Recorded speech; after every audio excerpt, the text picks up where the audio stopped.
I have to do my own countdown. So let's say 30 seconds.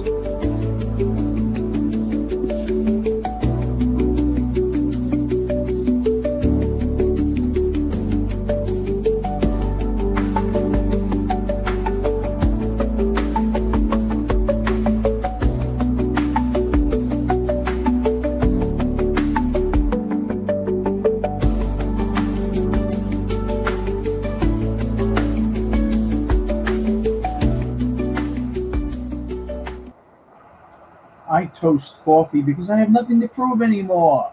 Not at this age. How are you? I will prove that I'm OCD because I have a spot on my hands. Oh, well. How you doing, everybody? Happy New Year. Teresa, Happy New Year. How are you, sweetie? The wonderful Murphy family. My favorite people. So, Happy New Year from me to you. I know it's not here yet, but I want to be the first. Or one of the first.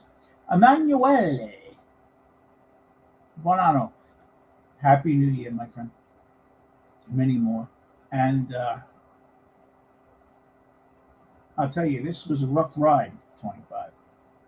Hey, Ira, Happy New Year's Eve. You know, it was rough. I had some illness. Been there, done that 4 years ago. Got through it again. I'm sure you guys have had your gotses, as they say in Italian. Emmanuel would like that. But we all get through. We persevere. I personally persevere with no resolutions because I don't believe in them. Because I'm not waiting till January or New Year's Eve to make a resolution that could have saved my life if I did it in May. Jen, how are you? Happy New Year. Um, Look, we all know what we have to do. Some of us wait till New Year's Eve to make a resolution like they think it's a monumental sign that it'll work this time. It's like when a girl and a guy break up. You know how many girls go get their hair cut because they feel, oh, it's a new me. I'm not going to feel the pain because this is a different me. But boy, does that reflection tell you the truth when you look in the mirror. And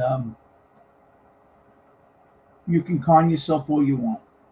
When you're ready is when you change. So don't disappoint yourselves by putting pressure on yourselves only to be disappointed and say, I never do it. You never do it because you don't do it the right way. I can help you with that because I've failed so much, I've learned the right way.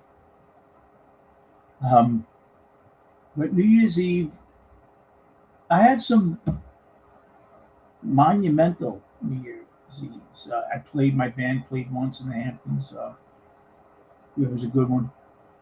Crazy. It was the 80s. There was a snowstorm that night with no precipitation. Figure that one out. Precipitation.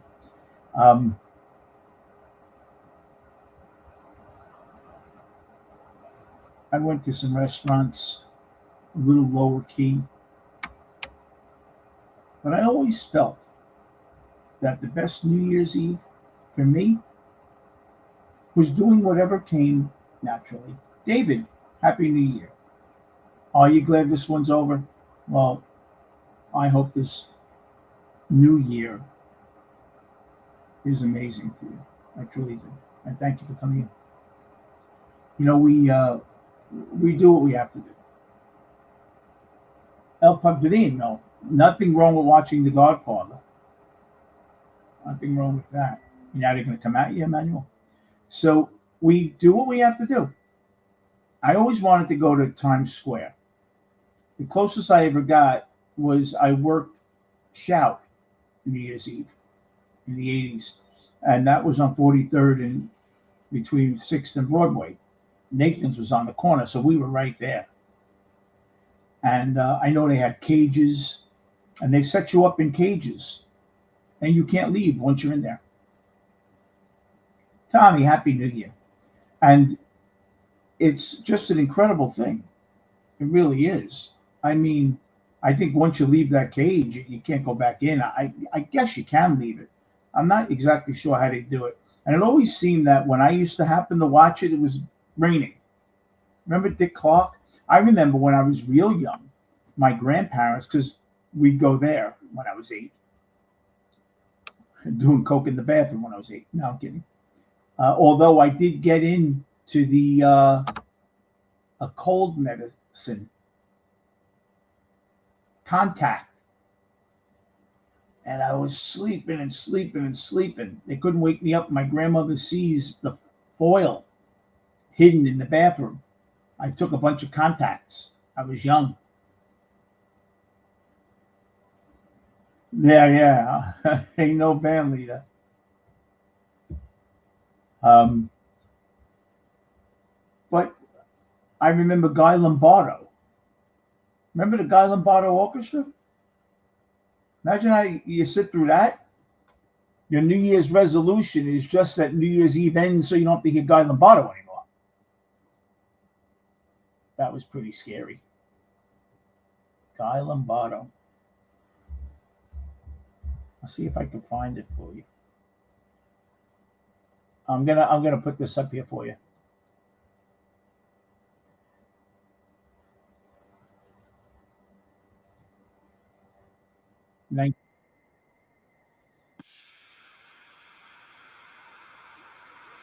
Boy, the world changed. Now we're going to Times Square. Bill Beutel is on top of the Lowe's marquee. He'll bring us all the excitement of Times Square. Theater, 46th Street and Broadway, which is right in the center of Times Square on this New Year's Eve. Coincidentally, the movie Dr. Dolittle is playing right beneath me here in the Lowe's State. In that movie, you talk to the animals, and I suppose if you could talk to the animals right now, they'd be saying Happy New Year, like tens of thousands of people are in Times Square, and there are tens of thousands of people who've come to celebrate New Year's Eve in Times Square this evening. Dick Clark was on New Year's Eve. He kind of looked like Joe Biden. Mitch, Happy New Year. Guy Lombardo, I remember that. Not that one, but I do remember being at my grandparents' house. And that was it, Guy Lombardo. And I think Sunday nights, the Honeymooners was on. I think because we used to go there for Sunday dinner. So it must have been Sunday nights, the Honeymooners was on. But, then I started dating,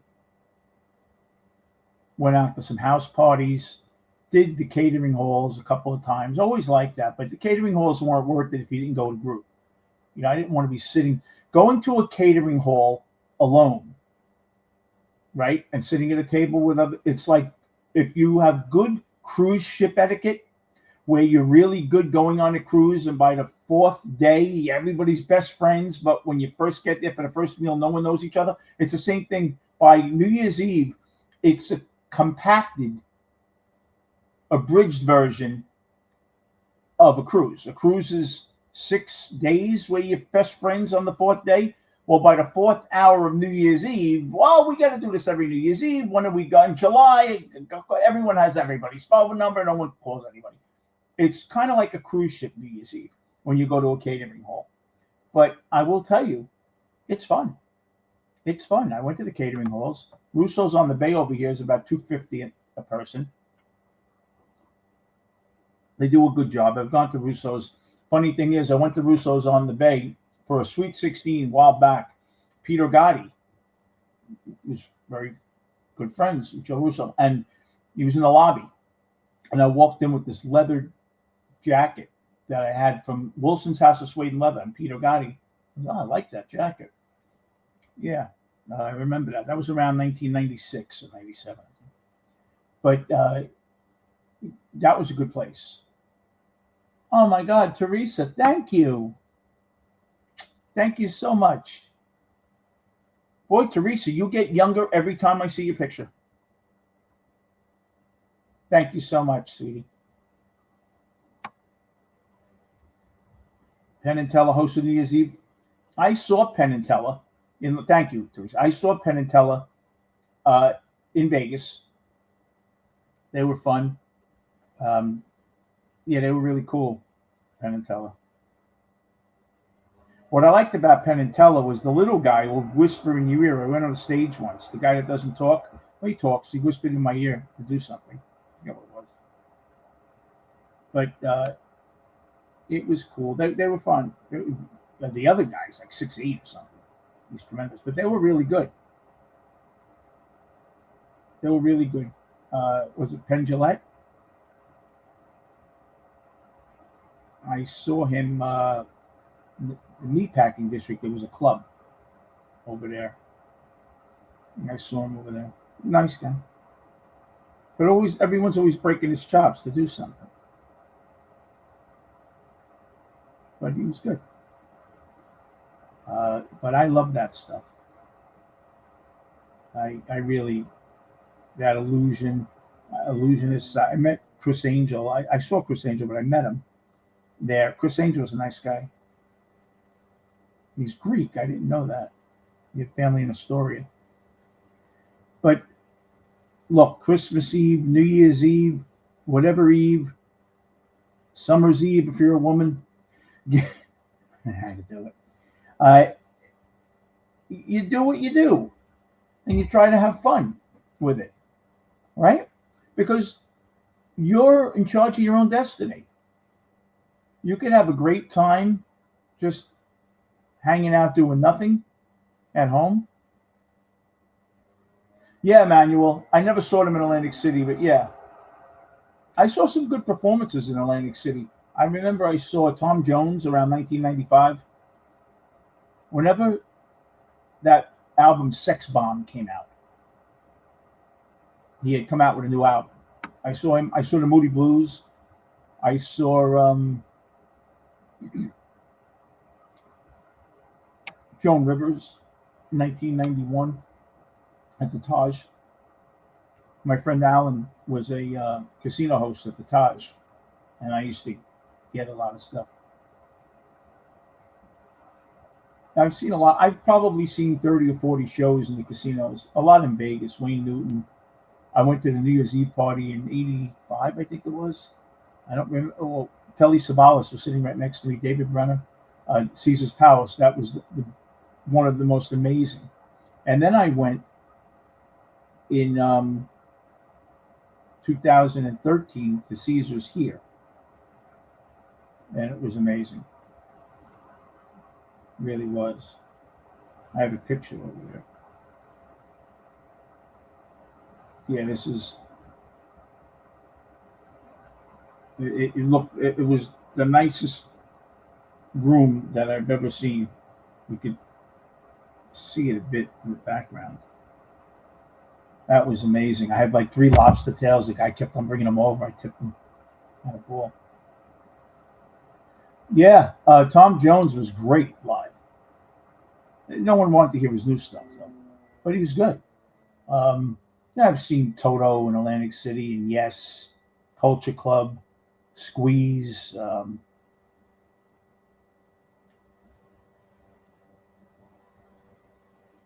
lot of other bands, too. Flock of Seagulls. Yeah, a lot. But New Year's Eve, for me, I remember the first New Year's Eve party that I really went to. I was, I think, 16 or 17. And you know what suit I wore? The suit where you take your graduation picture. So it must have been junior. I must have been 16. And I wore that same suit. And a girl in the neighborhood that we all knew, probably 30 people there. I don't know what her parents were thinking, letting her have the whole house. But we had a ball. We had a ball. And that's when you feel that you're grown up. Now, I remember there was this girl that I told you about, Carol.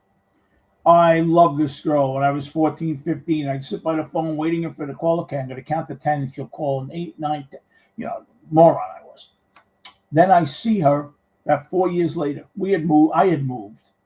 See her like 3, 4 years later. She's in college. She's working at Toys R Us. How you doing? Blah, blah, blah, blah. Oh, let me give you my number. We got to get together. I said, this is how easy it was? I used to cry every goddamn night. This is how easy it was? We went out on one date. Didn't go anywhere. So she probably had the feeling it wouldn't, and that's why she didn't bother 4 years before. When I went to Emmanuel, I was a 7-star. That's how you have to be a big player to get invited to the New Year's Eve party. And I had a bottle of champagne in my room, chocolates with the Caesar emblem on them. And if you have a casino host, they'll set you up because they want your business. I'll tell you a story how if you do the right thing, it works. My friend Damien, who was on here once, like the Bonnie and Clyde of travel. He goes on an airline, the window didn't close, and the sun in his eyes, he gets a free meal. This didn't work. They practically pulls the plug out up in the front so the TVs don't work so he can complain about it. Yeah, that's why I went to both. I went to Caesar 2013, I think that was, and then I went 85 or whatever to Vegas. So what happened was I go see Elvis Costello at Caesars, but the rooms, even though I was a diamond at the time, I couldn't get a room. This is about 2015 or so. So my friend Damien tells me, I know this guy Jerome at the Golden Nugget, and he matched my card. I'll tell him you're going to call, and he's trying to get. I got the room that night. I get drunk at the Costello concert. I'm doing Jack Daniel's Honey. I got so bad, I planned on playing the next day. I got sick. I had to extend it a day. He saw no play. Second time, I told him I didn't feel good. Got another room. Legitimately got sick again and put in like a half hour. Meanwhile, he gave me a suite. I think he got annoyed. I said, Jerome, I'll make this up to you. My son had friends that lived in Baltimore. One was an actor like my son. Guy owned a construction company. One was a big bookmaker. And they were having a bachelor party. I called Jerome.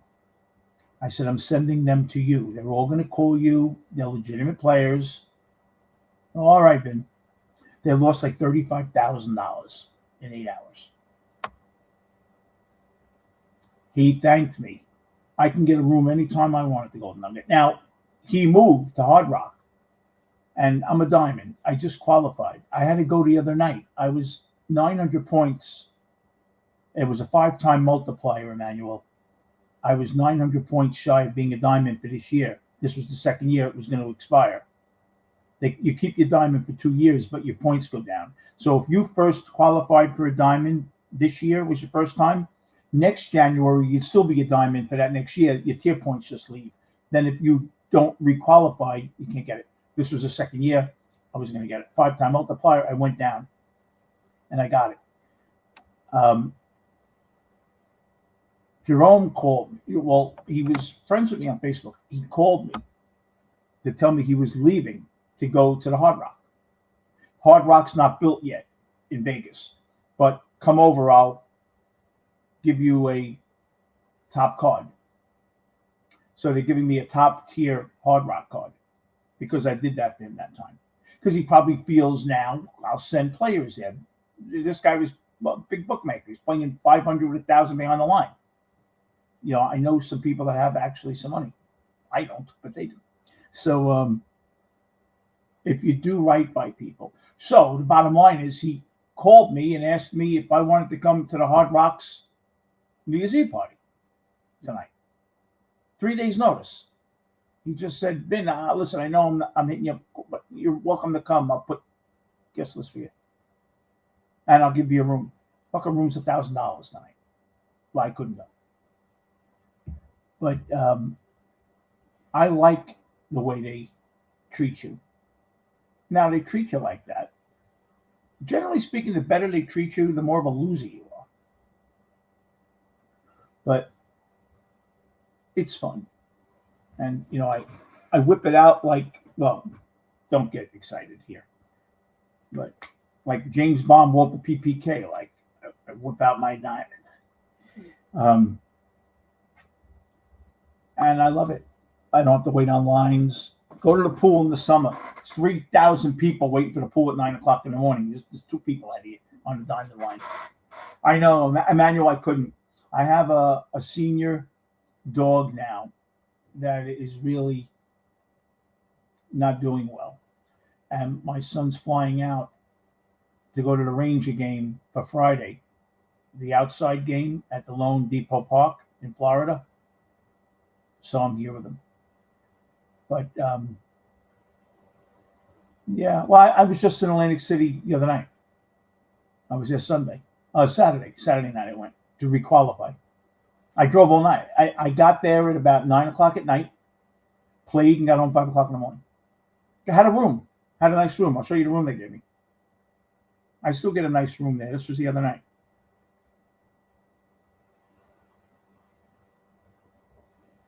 I played a game well. Yeah, it was hard, Emmanuel. But I'll show you the room they give me. Bedroom. Yeah, this is Saturday 9:51. I don't know if you can see it. This is the living room in the suite. But better yet, this is the cash out. If you look at purples and blacks on one side, not a bad night. So they were better off just giving me my diamond without making me come, because they got hit hard by making me come. I made sure they were going to pay, and they did. Oh yeah, I get a suite usually when I go. But I loved it, and I had 5,000 reasons to love it when I left. But you know, I'll tell you something, Emmanuel. I walked away winning 48, and I was angry. Listen to this, Emmanuel. I'll never forget the time. I went to eat at Pete and Chickies at the Trop. At 10:33, I started playing because I look at what time they clocked me in. I want to know approximately how much time, because I knew I had to get the 900 points. It's a 5-time multiplier, so I only really needed 200 points. But I wanted to know exactly what time to figure it out. So guys right next to me shooting. There's the MGM, which was the Palm, right near Bagata. I used to go to the Revel. It's not there anymore. It's the hard. Well, what do they make it now? The Ocean. The Ocean's gorgeous. That was the Revel a few years back. The Ocean, the Hard Rock. So what happened was, Emmanuel, does anybody know craps here? Because this guy at 10:33 started rolling. He rolled an hour and 25 minutes. He made 39 numbers. He hit the high-low twice. I started with 10 with 20 behind, cashed out 5,000. I should have won 25. If this were the old days, the Ocean is beautiful. I've stayed there. If this was the old days, I would have won $100,000. Not 100. I would have won 75. I would have been up to 1,200 on the 6 and 8, 300 max behind. Hard ways, I would have let roll. I would have won a lot of money. That was the longest streak I've ever seen. And then what happened was, I was still short because I put my card in where it reads how many points you got at that sitting. And I got like 170, 140 points for that one sitting. So I was still short a little. I put the card in the slot machine. It told me how many points. So I went back to the crap table, lost like 400 in 2 seconds. Not that crap table, another one. Once the table is hot like that, so I went back, said goodnight to the guy, the pit boss, and he said, since you left, which I passed the dice. He sevened out. I had about 1,100 on the table when he sevened out. I had 100 with 400 behind. I had $300, 6 and 8. When he sevened out, I passed the dice. I cashed out. I opened up with 500. So it was incredible. That was my night. And I blew it. At the very least, I should have won 15,000, 20, at the very least 15,000. But, I'm not going to complain. I won. Ocean is gorgeous. Now, when the Ocean was the Revel, I had the Pearl card. They gave you $60 worth of credit every time you stayed. I used to go into the gift shop and buy little bottles of wine and stuff. Damien got me in there too. Another one. Vin, I'm going to tell the guy you're coming. Because I know a lot of big players. I know players that are big. That's what I did, Emmanuel. You know why? Hey, Jess. Happy New Year. I'll tell you this much. I went there for a reason. I didn't go there to gamble. I went there because I had to gamble to get my diamond. So I felt, look, how much I won. What am I going to be a pig about it? But I should have won like a car. I really should have. I'm being serious with you. The guy rolled for like an hour and 32 minutes. How much am I supposed to win there? Got to win 25, don't I? But I'm not complaining. Now I am complaining because that would have been game-changing money. I'm trading my car in a couple. They keep on calling me to trade my car in. I'm like 6 months short of the lease, but I guess they need used cars. And they're offering me. I'm like 1,500 miles over. I'm at 25,000 miles. I should have like 23.5 or something. And I went and got an oil change today. You would think Jesus was performing in the waiting area. There were so many people there. So I have to bring the car back.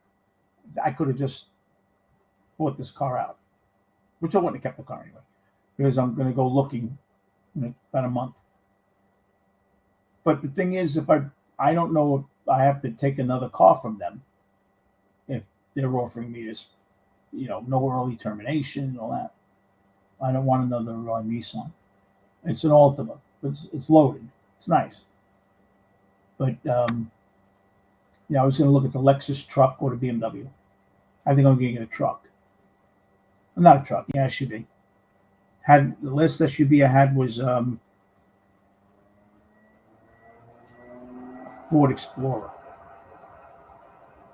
I had a Pathfinder. I had a Blazer, Chevy Blazer, like in 2001 or 2. Chevy Blazer, a light beige one. I had a black Grand Cherokee 1997. I love that one. It was gorgeous. It rode like a car. The Grand Cherokee was nice. Well, I have a BMW, a regular BMW. It's really my son's, but I can use it anytime I want. It's like 4 years old. It's nice. But yeah, I'm probably going to get the BMW SUV. But what I'm saying, I should have had enough money to just put 25 down on it. Penny wise and dollar foolish. See, I don't do that with sports. I had real bad experiences with the casino when I was young.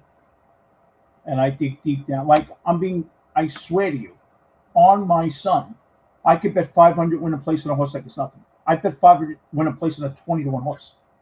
Not lately, but didn't even flinch. But if I see it's a $25 crap, going to 25 next roller, and it was 15, I get off. Oh, I can't believe it. What am I, nuts? Well, yeah, I am. I love the BMW. I do. The truck is about 70 now. Anything. This Altima I have is 44,000. It's nothing special. Everything's expensive now. You can't. Cars now, to tell you the truth, you could almost have a show for 3 days a week for what it costs you to insure cars. I have 3 cars, Emmanuel. My insurance is $8,500 a year. I have a 2017 Fusion, which has like 44,000 miles on it. Nothing on it. The BMW has about 30,000 miles on it. It's 4 years old. And my car, 8,400 or something like that, Geico. I'd rather not have a car. If I could get someone to pick me up 3 days a week and go somewhere, where do I go? But, oh yeah, BMW makes an amazing automobile. I love my son's. It's a little small. He has the 300 series. It's a little small, not bad. But it's nice. It rides gorgeous. But car prices, like through the roof, Emmanuel.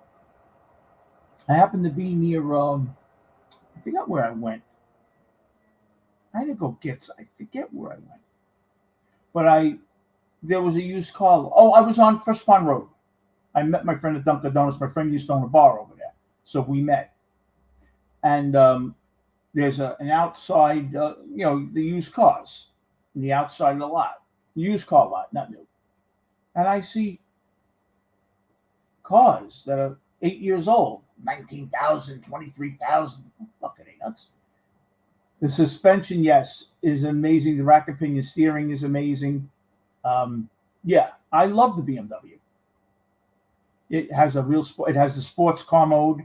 You could put it in comfort, or you press the button for sport, and you're riding a little less comfort, sportier ride. I like the sporty ride, not on the highway. I've taken that to Atlantic City parks. I like that car. My son doesn't drive a lot. I promised him when he turned 21, I'd get him a BMW. So when he turned 21, I got him one. And then when he was 26, traded it in and got him another one. He leased the first one. Yeah, the corners are amazing.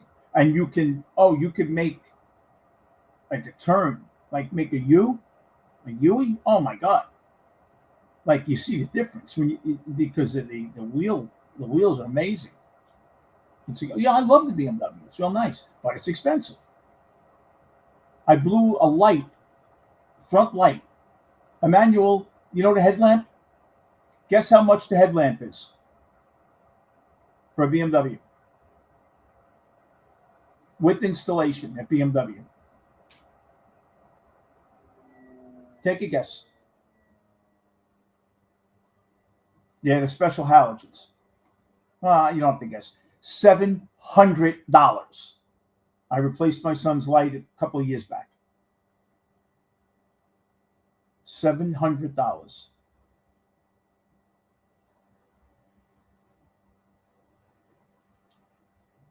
But I got smart.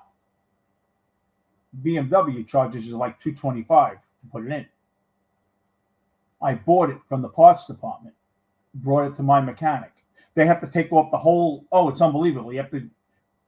Half the rubber comes off under the hood. To put that thing in, it's like a 40-minute job. It really is. You would think they're full of crap. No, they got to. Oh, there were a million bolts all over the thing. But very, very expensive.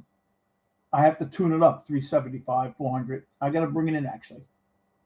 Now, it has the button start, and it's not quite starting quick. I probably need a battery. It's 4 years old, the car. So I got to bring it in. I'm sure they're going to get me for a nickel when I walk in there this week. German parts are very expensive. Yeah, but like you said, the engineering's amazing. When I got a Honda Accord about 6 years ago, 5 years ago, before I got the Altima, there was a lease. I had to turn it back. I didn't like the stereo system.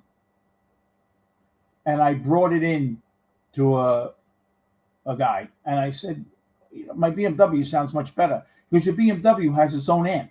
I said, what? He goes, it has an amp built in the trunk. I had no idea. It was I think the Cardan system I have in the BMW. It's the nicer stereo, or the Denon, whatever it is, whatever it is. But it's really nice. And I swear, It's unbelievable the sound in that car. Now the Altima sounds pretty good. Not as good as the BMW, but it's actually pretty good. Yeah, BMWs, Mercedes, Lexus. Because if you're living in Manhattan, you have money. Unless you're hoping to have money after Mondowney gets sworn in. But yeah, I had to bring it up. But yeah, Lexus is beautiful.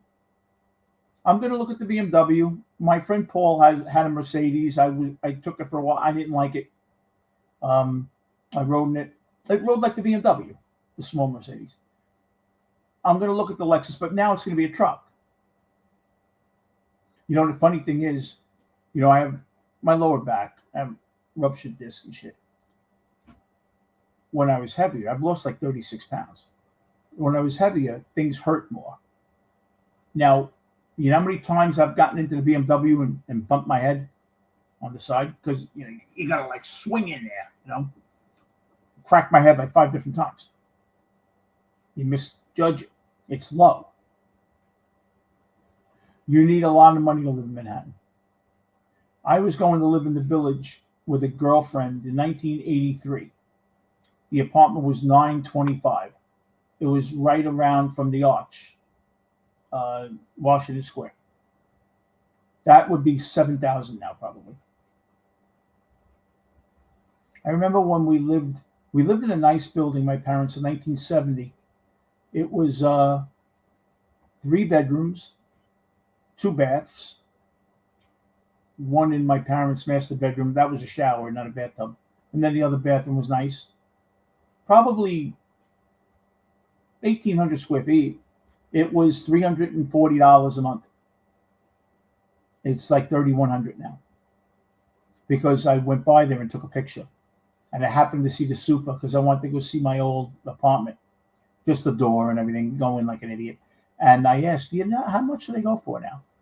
And he said, probably that apartment 105, probably like 3,100. This was like 6 years ago, so it's probably 34 now. But oh yeah, and there's no parking. See that? I remember in 1970 when we lived there, my father didn't have a spot, and he always found parking in the street. Now you couldn't. It had a garage, but we never had a garage. He parked the car on the street. You know, now there's 4 times as many cars now. Everyone has a car. But cars are overrated. Like I said, I'm being serious. The only reason I don't get rid of the 2017 is because it has such low mileage, it's not worth getting rid of. In fact, I just got it back from the mechanic today. The body guy. I loaned it to my friend Lee when he's in here 6 months. Well, he pays for it. And someone sideswiped him at Aqueduct in Aqueduct about a month ago. So I just got it today. Car has like 41,000 miles on it,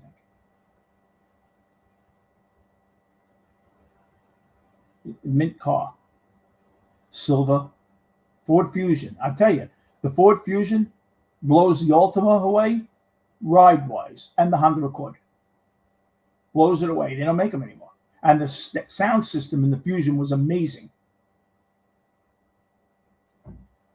Amazing. But I have a couple of friends looking for cars. I have a friend 3 weeks ago just bought a new car. He just wanted to buy one. He always wanted a nice one. And cars are expensive, though. It's because of everything, Emmanuel. It's the car insurance. It's the maintenance. You know, an oil change is $90 now. Oil change, I remember, it used to be like $14.99 in 1990.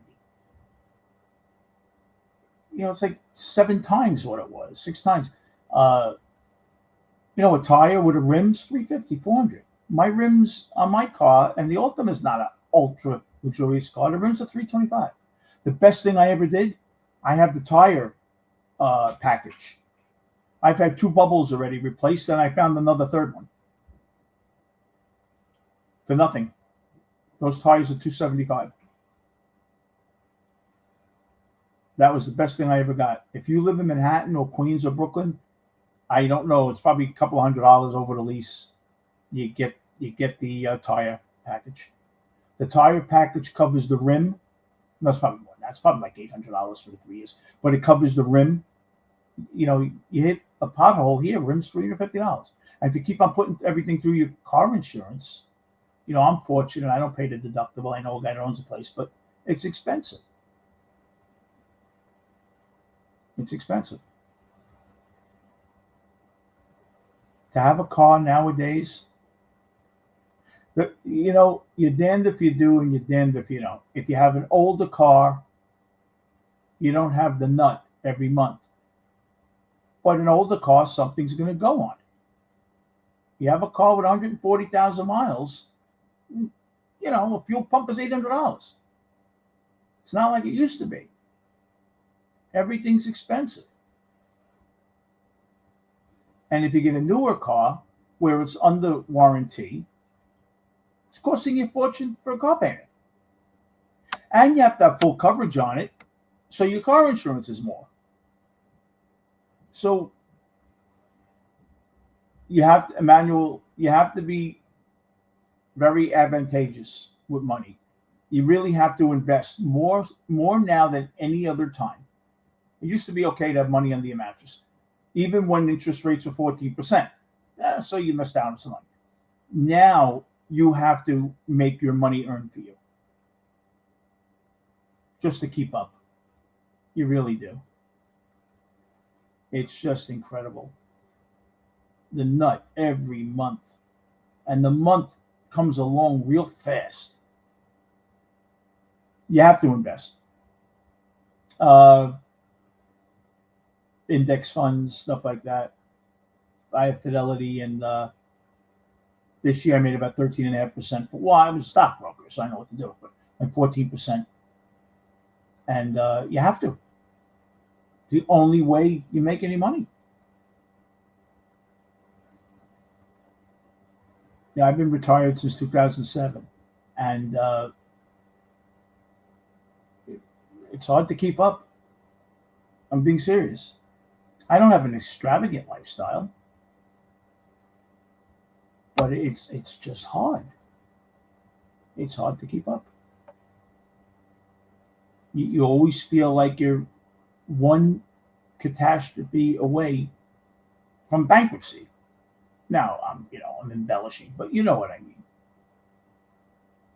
Everything's a possible score. And even scores, you can't even score anymore, Emmanuel. There's nothing out there. Side hustles, YouTube. I don't make money. I'm one of the only guys that make no money on my YouTube channel because I never did it for money. I'm not going to dox people, phony fights with people. No, if you got to pay your car payment, God bless you, go do that. And you know what? If I had to depend on this for my rent, maybe I would start fights with people. I don't know.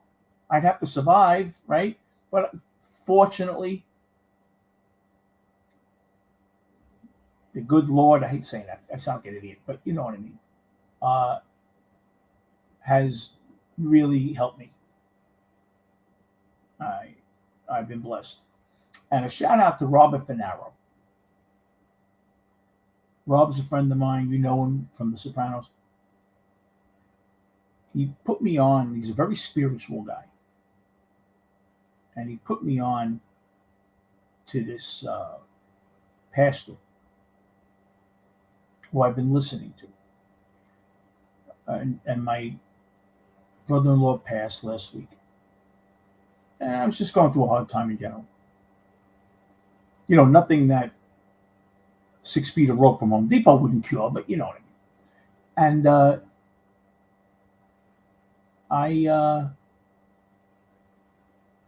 he really helped me out a lot. So Rob, God bless you, man. We're going to go out to dinner soon. And Rob has a new book out. So check it out. 200 on Atlanta Monday. Yeah, Atlanta had nothing to play for. That was a trap. We went 2-0 today in our service with the games. I was on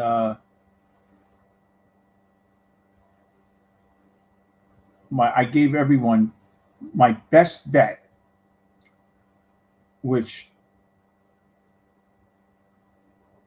Iowa money line. And they won the game outright. And we had over in the Duke game, and that went over by 25 points. So we did well. We're 5-1 in the bowl game so far. And I gave them Miami, Florida, and Ohio State. Miami, Florida, I gave them out when they were getting 10. They went down to 7.5. It's no score, but they're driving. And that was a 4-star play also. 4%, we call it. 4% of your bankroll. We don't give that out much. But we've been doing great so far with football. Now, tomorrow, or Sunday, Emmanuel, if you're going to play, the only way you play the last week of the season is you get the printout of guys that have performance clauses in their contracts. If they get 1,200 yards, they get X amount of money. If they throw this, we get the printouts of who is going for the money, players. And that's how you can make money in the last week of the season. If you want, you want to email me, I'll give you our plays for Sunday. Because honestly, we charge a lot for this last week. But I'll give them to you. You can get everything for nothing. I'm not going to charge you. So that's what happened. I had a bowl game special. I don't know if you remember last night, I took it down because I was going to do it. I said, look, I got people paying. I got 30 customers that pay me for this. How am I going to give them out for nothing? And I don't want to give people stuff out just for the sake of giving it out. If it's something that I wouldn't play, I'm not going to give it out if I wouldn't play it myself. And I didn't feel strongly enough about anything. I didn't really handicap anything because I was handicapping for the players. I didn't have time. There's certain games I throw out. You want a couple, Emmanuel? Someone tell me yes. If someone answers yes in the next 10 seconds, I'll give you a couple what I like for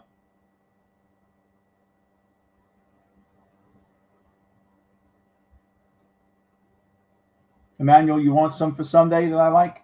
Okay. Email it. I spoke to the guy 100 times this week. All right. Well, one, don't get me in trouble, is, people pay for it, but I will give you the one that I don't want to give you a lean. I want to give you something we're using.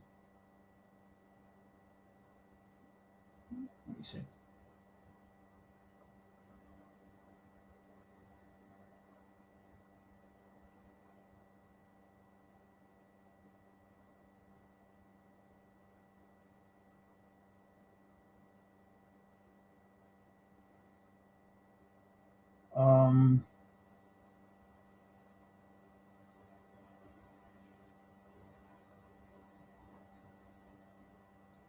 Okay.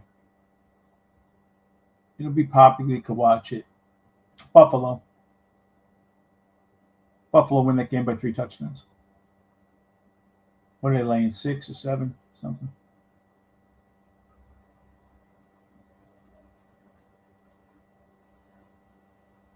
Yeah, Buffalo. 35-17. That game will be something like that. Lean to the over also. Jets will lose that game to get a draft pick. And if I had to give you another one, I like Atlanta to beat New Orleans.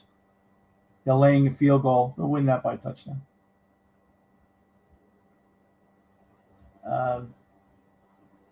I'm sorry. I like New Orleans in that game, plus 3.5. The Falcons are coming off a great win, right, on national TV Monday, short week. It's an inflated number because they played so well. This should be 2.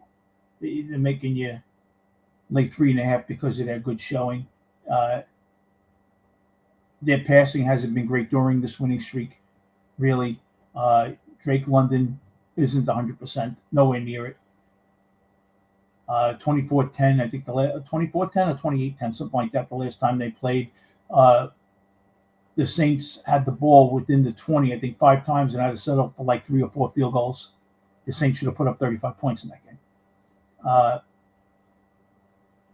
And I think Tyler Show plays pretty well this week.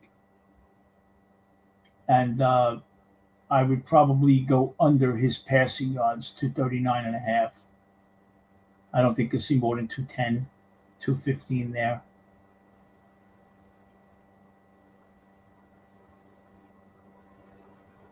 Yeah, so got to remember, no one wants to get hurt for the new year and be rehabbing a torn ACL, so I'm not going to go crazy. If it's not a playoff implication, they're not going to go nuts. Hey, Frank. No, not Atlanta, New Orleans. Emmanuel, I'm sorry. New Orleans. Yeah, short week.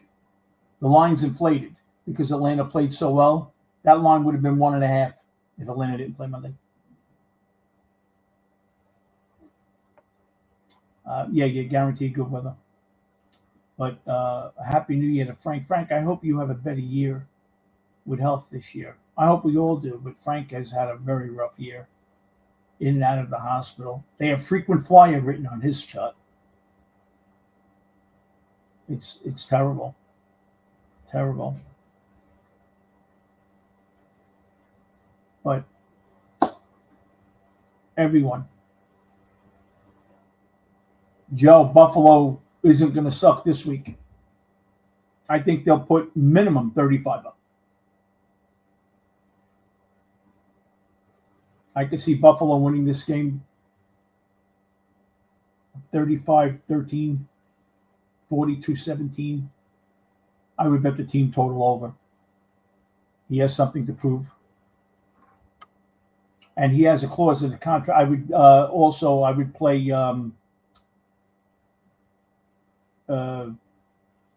touchdown for him to score a touchdown. No, Frank, of course. So you guys, from me to you, have a wonderful evening, whatever you're doing. And be safe. New England has surprised me all year. I'll tell you why. New England doesn't win by any margin. I don't have New England in the top 15 offensively or defensively. They played a very weak schedule, but they keep on winning. But there are teams that aren't as good as New England. I would have Kansas City on a neutral field favored over New England with Mahomes. And Kansas City didn't make playoffs. And I think if it was a neutral field, I'd have Kansas City favored. But that kid's going to win the MVP. It's a great year. Happy New Year, Emmanuel. Happy New Year, everybody. I'll see you within a couple of days. God bless you all. And remember, don't take any shit from anybody.